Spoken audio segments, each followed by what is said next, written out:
Jabahaya Jorabahaya Utaka Abaya Agni Ibahaya. So the first proposal that I gave was that the mind is in the body. So when the Buddha asked Ananda the question, where is the mind and where is their eyes? The way Ananda answered this question, it was in the spirit of Buddha. And what kind of question is this? Everybody knows that the eyes are on the face and the mind that knows is inside. So that's where his proposal is, the mind is in the body. However, the Buddha was able to refute this proposal by simply asking Ananda, who is sitting inside the hall, this question. Ananda, can you see Prince Jeffrey's group outside the hall without first seeing what's in the hall? Of course, the answer is no. So Ananda could see the assembly of monks, the open windows and doors first before he could see outside. So the Buddha, using this analogy, countered. So if your mind is in the body, how come you cannot see the organs in the body? That was the end of Ananda's first proposal. He came with a second proposal. Now, since the mind is not inside the body, the mind is outside the body. Let's remind ourselves how the Buddha countered this proposal. So the Buddha asked Ananda, if a monk eats, can another monk feel full? And the answer, of course, is no, because the two monks are separate and unrelated. Likewise, if the mind is outside the body, how can the mind know what the body is experiencing? And how can the body have awareness of the mind? So I gave an example last week. Today I'll give a different example. Let's say a mosquito bites you in the hand. Will your mind be aware? Of course, your mind will be aware. So that means the mind is aware of what is happening at the body level. Now, if you were to think of biting into a lemon, so you're thinking in your mind that there's a lemon, will your mouth start to salivate? Yes, you will. So that means the mind has awareness of the body has awareness of what's happening in the mind. So if the mind and body work together, how can the mind be outside? So last week, we concluded that the mind is not inside the body, as cannot see within, and the mind is not outside the body, as both body and mind are interlinked with knowing awareness. Let's look at what Reverend Ananda has to say, what his third proposal is. So his third proposal is that the mind is hidden under the eye faculty. Can I invite Ananda Som to read? Because the mind that discerns and is aware knows nothing of what is inside, but can see what is outside. I believe, upon reflection, that the mind is hidden in the eyes. It's like having crystal cups, like spectacles over the eyes. They will not obstruct the vision, and in this way, the eyes can see. Therefore, the mind that is aware does not see the inside of the body because it is in the eye faculty, but it can see outside clearly and without impediment. Thank you. So Ananda is has a very creative mind. Yeah. So he cleverly came up with another proposal that the mind is hidden in the sense organ. And at this location where the mind, he said, is at, the view of outside is not obstructed.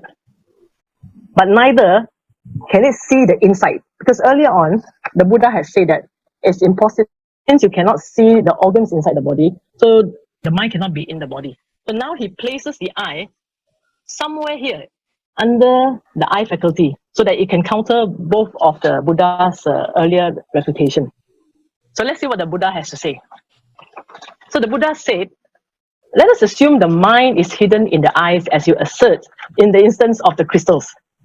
So when a person places crystal cups over his eyes and looks at the mountains and the rivers, does he see the crystal cups too?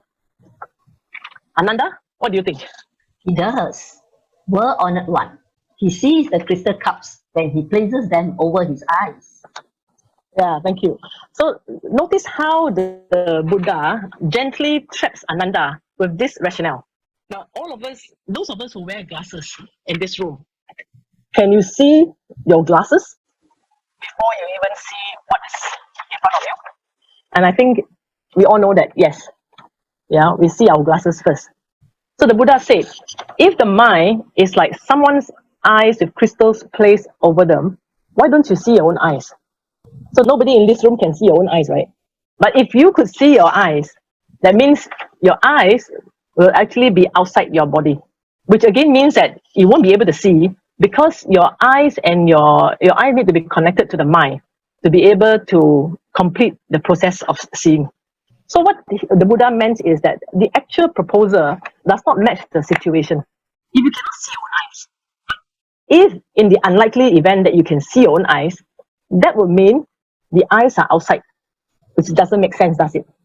Yeah. The conclusion is the mind is not hidden under the eye faculty, as the mind can't see the eyes. Now, I don't know about you, but I would have given up by now instead of trying to convince the Buddha that I know the answer. But of course, Ananda, they came up with a slightly more differentiated and a little bit more complicated proposal. So the fourth proposal is the mind is defined by seeing brightness, looking out, and seeing darkness, looking in. So Ananda, can you please read the sentence? When my eyes are open, I see light, seeing outside. When I close my eyes, I see darkness, seeing inside. So what Ananda has decided to do is to go back to his earlier contention. That is another way of saying that actually the mind is in the body. All right, but since the Buddha had earlier said that if the mind is in the body, how come you cannot see the organs? He's now saying that because inside the body is dark, therefore you cannot see your internal organs. But when you look out, you can see outside. So there's seeing outside and there's seeing inside. So the Buddha said, when you close your eyes and see the darkness, is the darkness in front of your eyes? And if so, if it is in front of you, how can the darkness then be inside of you? Then the Buddha continued with his reasoning.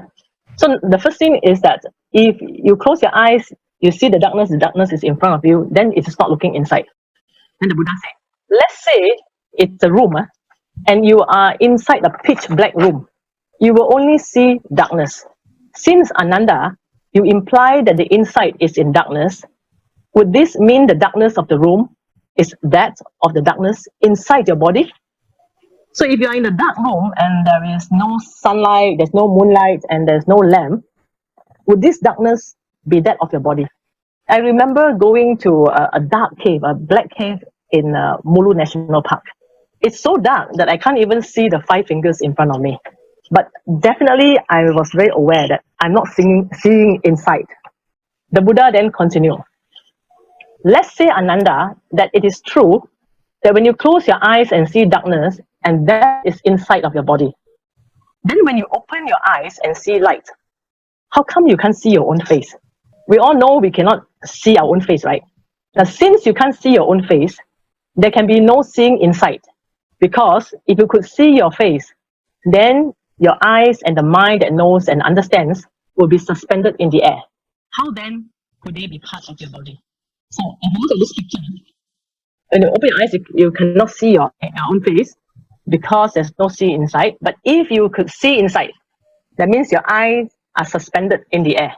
So if your eyes are suspended in the air, it means that it's not part of your body. Okay, follow the logic? Then he further went on. However, Ananda, if you want to argue that it is part of your body and yet it is suspended, so this is part of the body, but it's outside the body and is yet part of the body, then the Buddha, who now sees your face, would be part of your body as well. So the Buddha is outside. If this eyes that is outside your body is part of your body, that means the Buddha who is outside is also part of you. He further went on. And if the eyes that are suspended in the air became aware of something, your body will be unaware of it.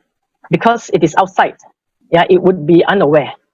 However, Ananda, if you say the body and the eyes each have a certain awareness, yeah, so the body has an awareness which I mark as A1, and then the eyes also have an awareness, the A2. Then that means you would have 2 awarenesses, so that you, one person,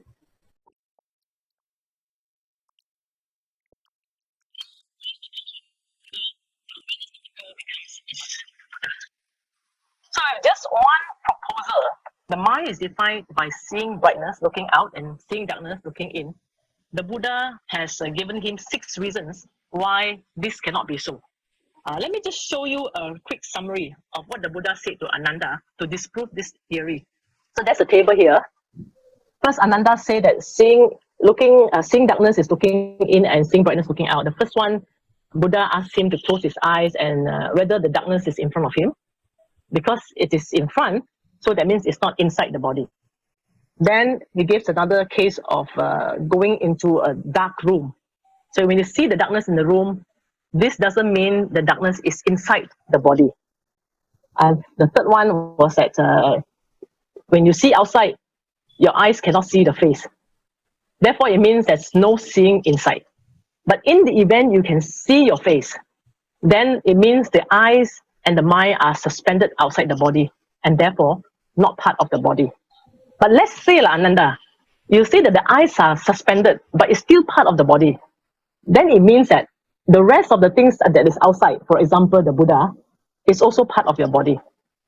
The next one, the fifth one, is that if the eyes are still outside and they are aware, then the body is not aware because it is separate from the eyes. However, if you still want to argue that the eyes and the body have separate awarenesses, then eventually both will be enlightened and there will be 2 Buddhas. Okay, let's do a short quiz. Ananda's first proposal is that the location of the mind is inside the body. What is the reason given by the Buddha? So, Cannot see within. okay, so you cannot see within, so it's not inside the body. What about the mind is outside the body? Why is it not true? Then both body and mind are interlinked with knowing awareness. Yeah, so it's not outside the body because both the mind and the body are interlinked with knowing awareness. So the third proposal, remember that Ananda says that the mind is just located under the eye faculty. So why is this not true? The proposal and actual situation do not match, as the mind cannot see the eyes. Okay. Then the fourth proposal that Ananda had was that where the mind is defined by seeing brightness looking out and seeing darkness looking in. So why is it not true? Seeing darkness is not looking in. Now, there was a question when I was going through the location of the mind, the readings of this. And I was wondering why the Buddha asked Ananda this question. Then when I contemplated on it, I say that it's probably because the Buddha knows that Ananda's cup is full. Ananda has so many theories, so many ideas, and so many opinions. Then it came to mind about this story of the famous Zen master who was approached by a professor who wanted to learn about Zen. So the Zen master poured a cup of tea for this professor. He kept pouring and pouring, even though the cup was overflowing, he continued pouring. Until the professor stopped him and says, stop, can't you see the cup is already full? And then the Zen master said, exactly. If you have so many opinions and so many ideas, your mind is so full, it's not open to receive new teaching. So I'm getting that it's the same with Ananda, and the Ananda here includes me, as well as maybe some of you in this room. Our mind is so full of theory that we are not open to learn. So I think that the Buddha asked these questions of Ananda to show him that actually you don't know. So that when your mind is at the level of I know that I don't know, then you are open to learn. Thank you for listening attentively. I will now hand control of this session to Venerable Hongbok for further elaboration and to add details I may have unintentionally overlooked. Thank you, Sharon and Som. Wonderful presentation and demonstration so that we all can understand easily, and especially there's a quiz to remind ourselves on all the answers. Okay. If you are new to Shurangama, if you're a first timer learning Shurangama, you may have this in your mind. Why so so tedious of asking where the mind is and then try to argue not here, not there, not here, not there. Just tell me the answer lah. Direct ma. Why so tedious?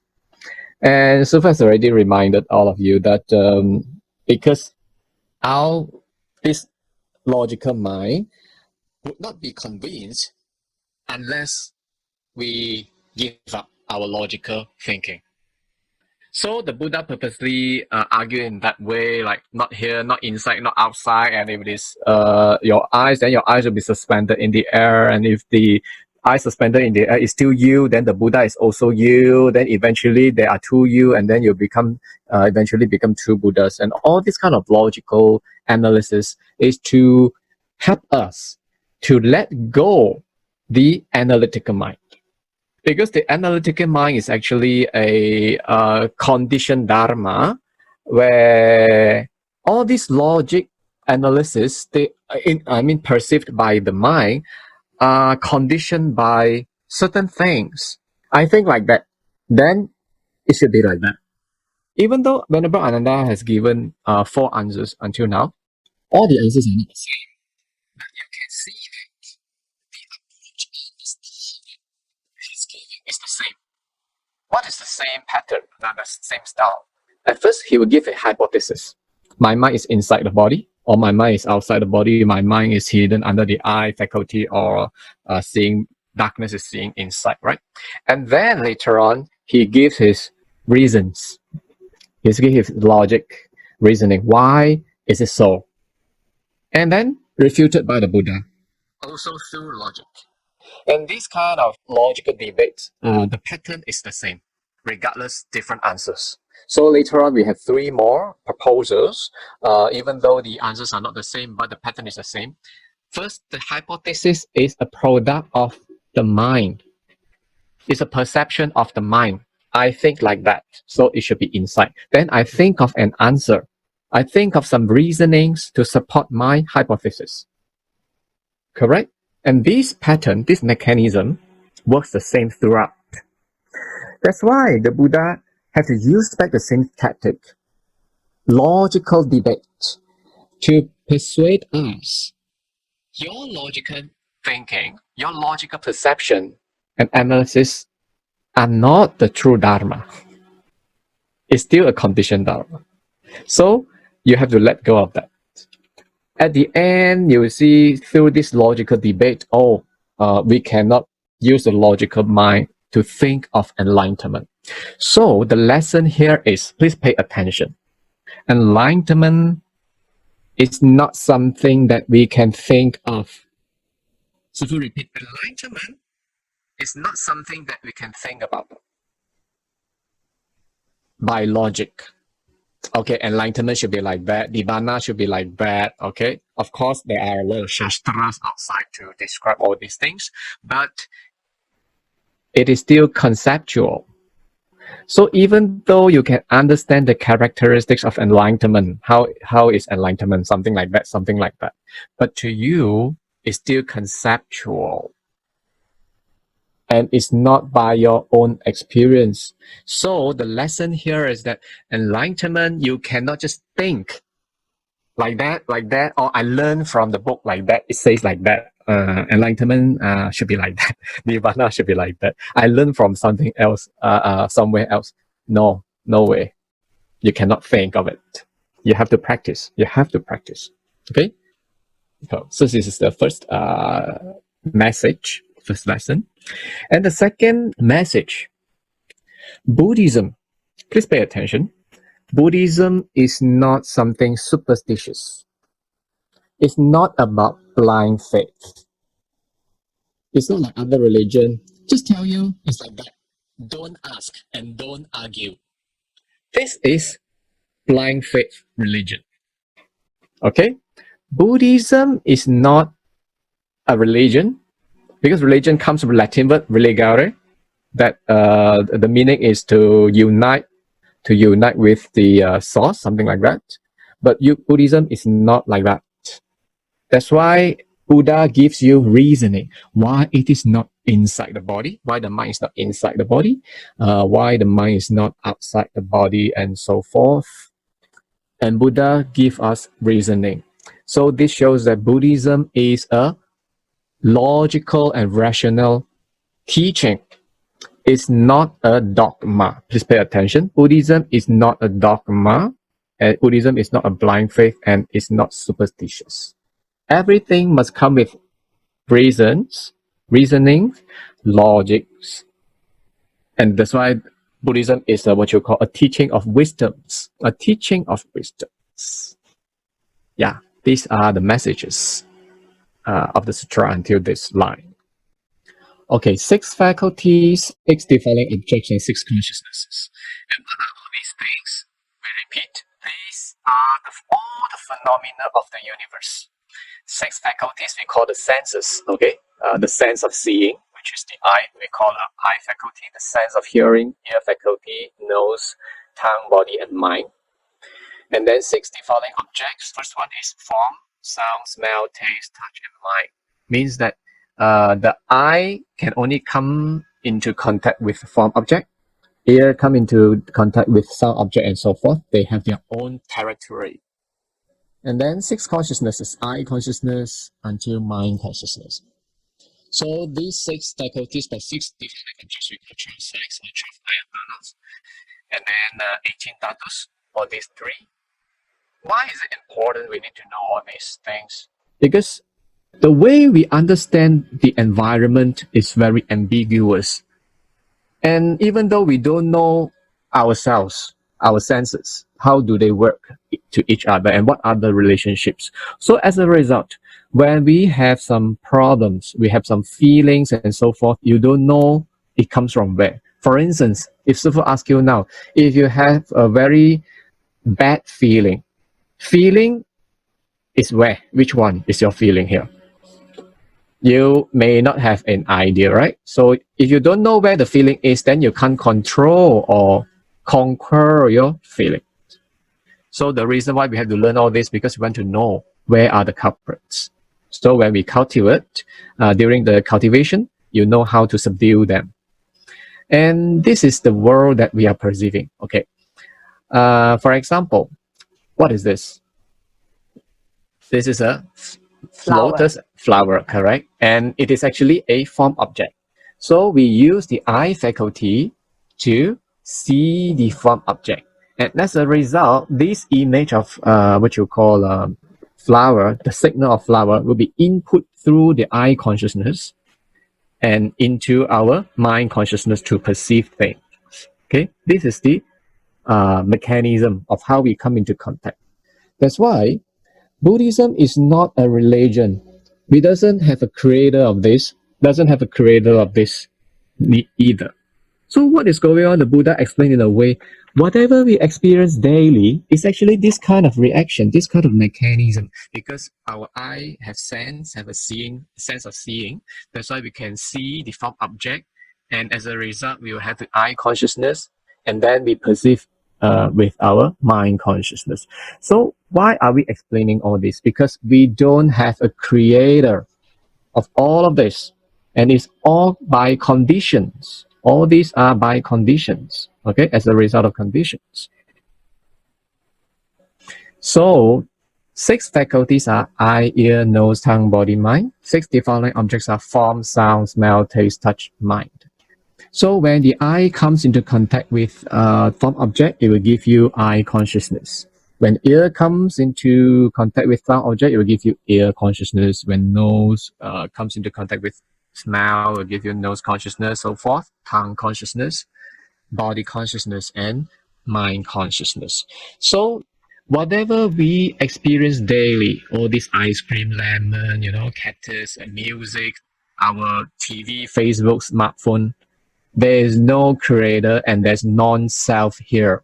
They are merely all the reactions by all these 6 sets of reactions.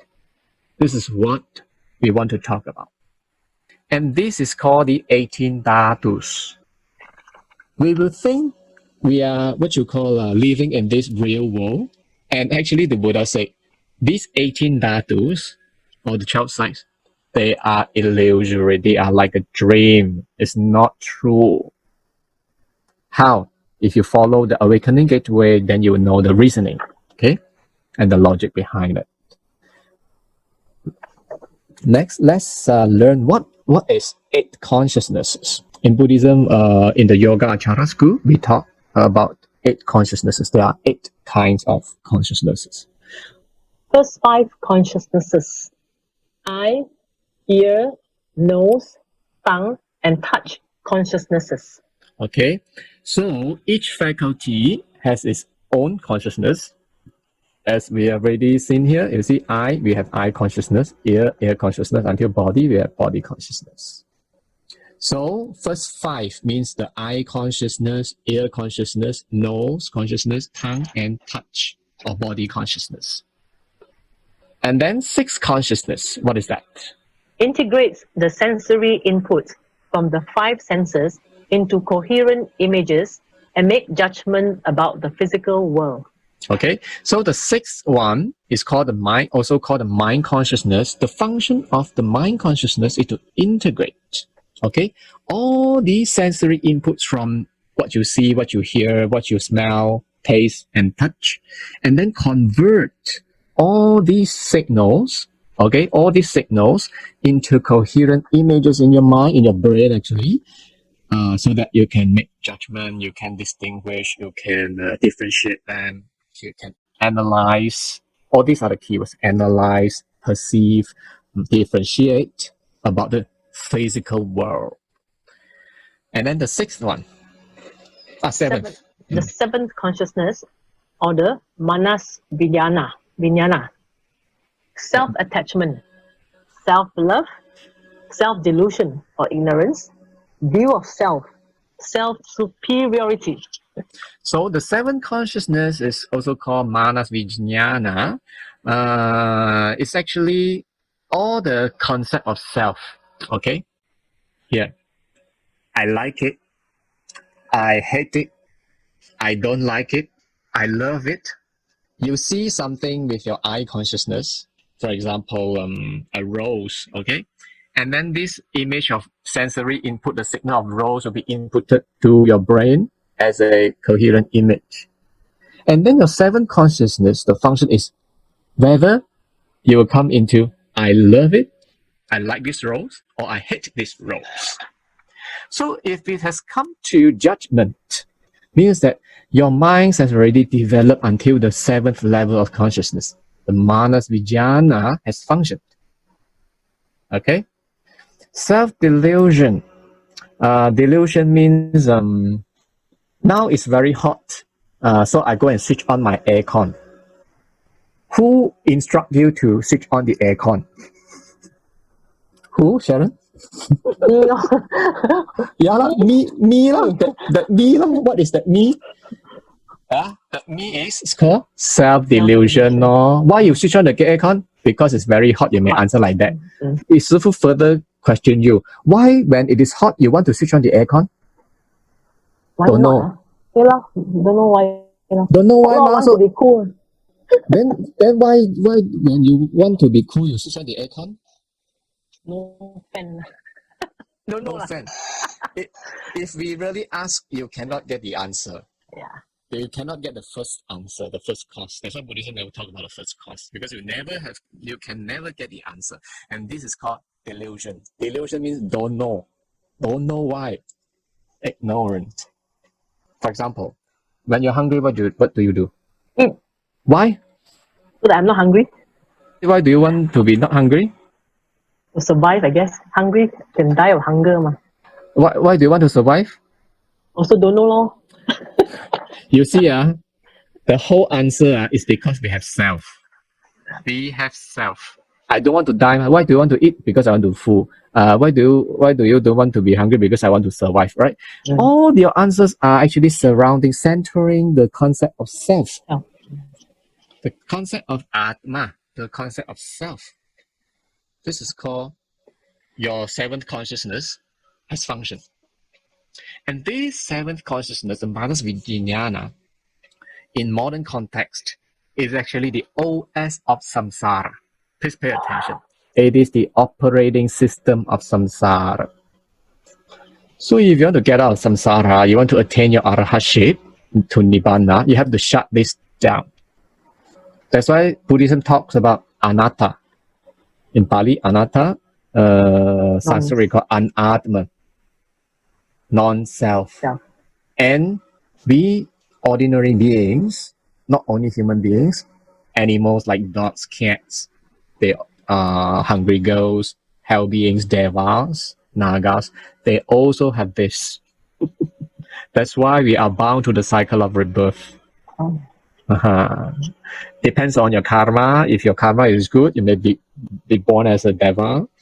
If your karma is not good, you may be born as a hungry ghost or animals. And because we have the self, the concept of self there, you see, view of self, self superiority. Who sitting here, you think that you are not superior one? Usually, you will say, whatever you must give me, correct? This is called self superiority. All other people are stupid one. Only you yourself is clever, correct? This is exactly self superiority. In other words, it's egoism. Seventh consciousness, manas vijnana, is egoism. The concept of egoism starts here. For example, baby. Okay, when baby is hungry, how do they react actually? Cry, Okay, when they are happy, how do they react? laugh. Okay, who teach them so? Naturally, they have that one. Please think carefully. Who teach babies to cry when they are hungry, when they are not happy? Who teach them to laugh when they are happy? Think carefully. No one teaches them, or then how come they can behave as such? Innate nature. Innate nature. Who programmed that? Your father and mother's gene. Beyond that one. Then father, mother gene come from where? You know. That's why No scientists answer. will say come from the genes, okay? Theologists, I will say it comes from the creator, correct? Then Buddhism say what? Come from your own self lah, okay? Because we have these manas, vijnana, the seven consciousness, we have a sense of self. That's why when the baby are not happy, they will take action to cry. When they're happy, they take action to laugh. So who teaches that? Is the seventh consciousness of the baby that functions like that. This innate is actually what you call, it involves the eighth consciousness, alaya. Okay? Okay. So in Buddhism, why are we explaining this in this way? Because we don't have a creator. We don't have a God. In Buddhism, it doesn't have the concept of creator. That's why we need to explain the phenomena, why the baby cries and laughs according to their emotions. And because it's like a computer, it works throughout the eight consciousnesses. It's just like that. So if we shut down all these conditions, and what we experience in the what you call the samsara will end. That's when the nibbana bliss will set into your experience. Do animals have sense of self, have ego? Of course. Animals, the sense of ego even greater than the human. Otherwise, they won't be reborn at the lower realm than the human. For example, your cats. Things that they don't like to eat, they will just go away. When you give something that they love, they will just chase for you, correct? So it means that the animal, the cat, they can differentiate things, they can take action. They love, they also have hatred, and they have their love. So if they have love and hatred, means that they have self-love. So the seventh consciousness is there. And they can perceive you are giving them good food or bad food. They can distinguish, okay? They can distinguish strangers or relatives, family members coming in. Your dog is so clever. So their mind consciousness is there. Someone actually shared in the chat box saying that dogs are super jealous if they smell you play with other dog when you come home. Yeah. Thank you. Thank you very much. That's why they are born as dogs and cats. They are too jealous than a human being. So if you are a human being, you have this jealousy, sense of jealousy, and you violate the 5 precepts, means you killing, stealing, lying, and all these things you have done, and you have jealousy, then you'll be reborn as these lower grade animals, like dogs and so forth. But if you have jealousy, you don't like people to be greater than you, means that you have egoism. For example, you talk Dharma better than me. Oh, cannot lah. How can you talk Dharma better than me? I must be always better than you. And this is egoism. And this egoism, if it comes into jealousy and conduct bad karmas, okay, like what you call jeopardizing the propagation of the Buddha's Dharma, then you will eventually be born as an Ashura. Because Ashura has the blessings of the heavenly gods, but they don't have the heavenly conducts. Ashuras are also Dharma protectors. You know why?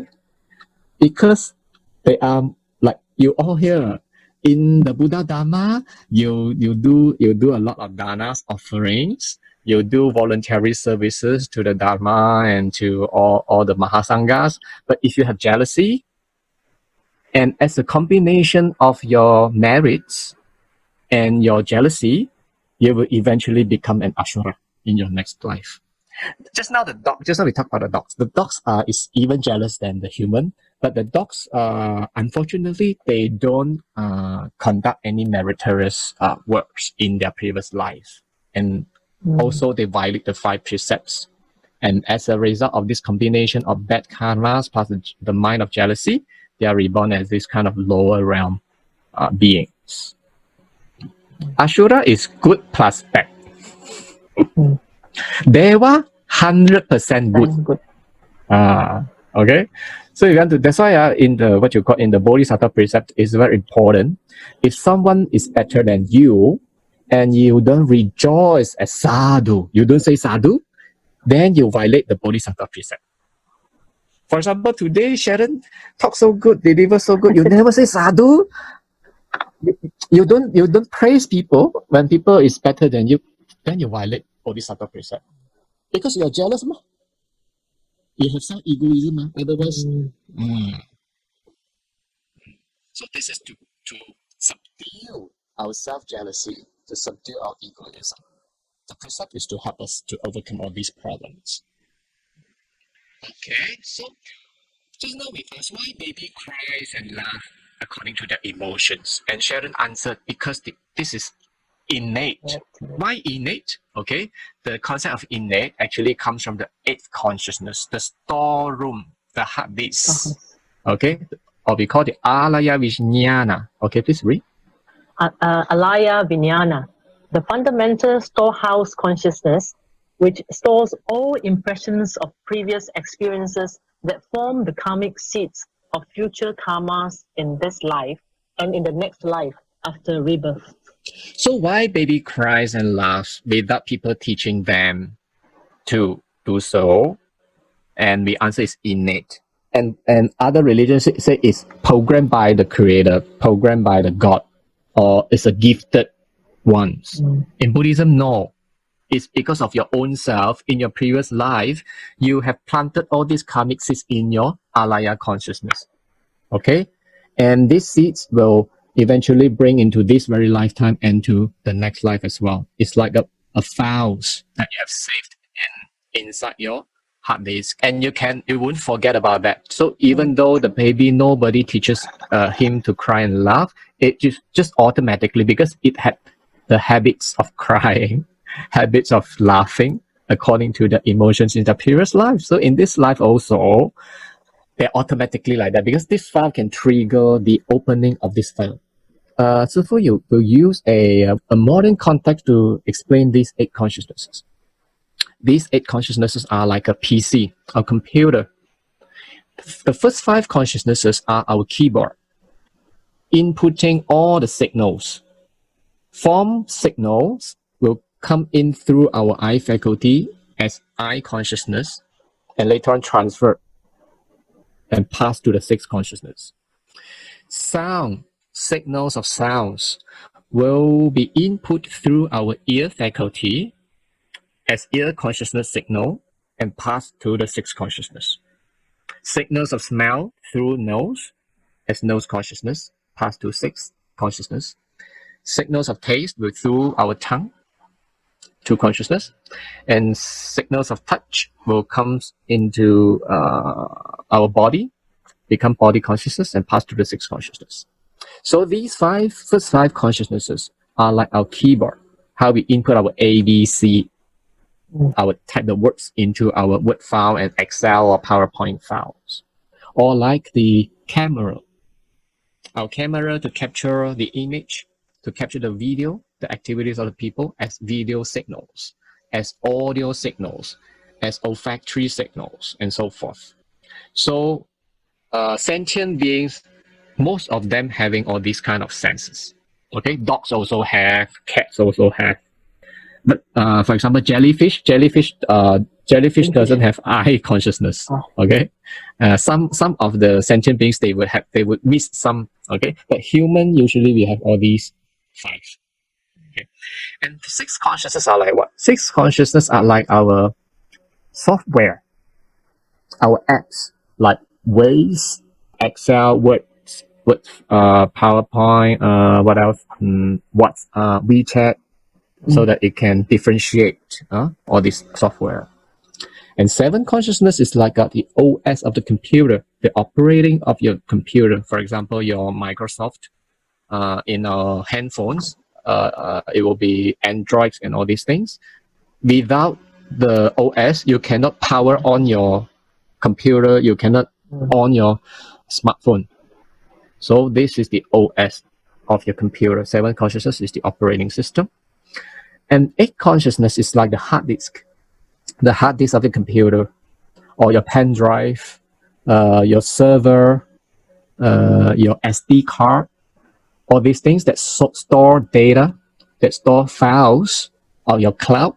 Your cloud storage is also the eight consciousness. So whatever stored inside your cloud, your hard disk, they are being input through this process, correct? Through your keyboard, your camera, and then captured into your software, and then through your operating system, and then you save inside your cloud or your pen drive. When you want to call it out, you must use the OS to call it out.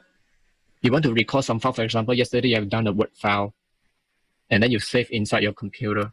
And the next day you want to open up the same file, you have to recall the file from where you save it. Correct? Then you call this out. Why you can call this out? Because you have operating system. Then you call it out to where? To your Word monitor. Your monitor in your Word software, then only you can see it. Can you open a Word file with your Excel? Cannot, not different, not compatible, isn't it? So it must be compatible. And can you output the file? Your printer lah, ladies and gentlemen, your printer. So output mean your printer. So you call the file out from your eight consciousness out in your Word software, and then you send to your printer to output. So now we can output is like a form object. Sound object, replay your music. Okay, you have saved your music into your pen drive, your hard disk. Now you call this out in your media or whatever software, and then you output through your speaker as music sound object. This sound object previously was saved in through your speaker, your software in. Now you call out as sound. So these are what you call the function of the eight consciousnesses. So I guess you know who you are. We are actually a computer out of all these conditions. If all these conditions are no more there, we are no longer a functional human. That's why we are subject to decay. We are impermanent. We are not independent. We always think that this body is mine because I can think of things. I can smell things, I can taste things, I can recall my memories, I can save my memories. You think there's an I inside. You think there's an I inside, but actually no, it's not. It's just a combination of all these components joined together. Then only you like a misconception that like I'm seeing things, I'm perceiving things, I'm recalling things, I'm memorizing things. This is a misconception, totally. Okay, but we cannot understand this. So Shurangama gives you all the reasonings and logical debates until you are persuaded, there's no I here, non-self, and actually I'm illusory. And then later on, it will tell you what is real, and that is what you should head for and use it as your basis of cultivation. So in the Yoga Achara school, the phenomena of the universe can be classified in such a way into 8 consciousnesses. The first 5 consciousnesses are called the material physical phenomena, and the 6th consciousness as mental phenomenon. The 7th and the 8th consciousness are called mental phenomena or mental factors. So in the universe, it is something not physical, it must be mental. If it is not something mental, it must be physical or material. So we cannot run away from these two categories. And if we are to categorize them in details, then we'll have first 5 consciousnesses, 6, 7, and 8. And these are conditioned dharma. They are not real. Okay? They are not real. To attain arahantship, the target is to shut down this. The target to attain arahantship is to shut down this. That's why an arahat has no sense of self, non-self. It has no egoism. If you always think that you are very superior, then people cannot be more superior than you, then you are always using your self-attachment, your manas vijnana to perceive things. And you are stubbornly bound to the cycle of rebirth. Another aspect to give us to understand more. When we use an IFPT to see this form object, first, it will create a I consciousness.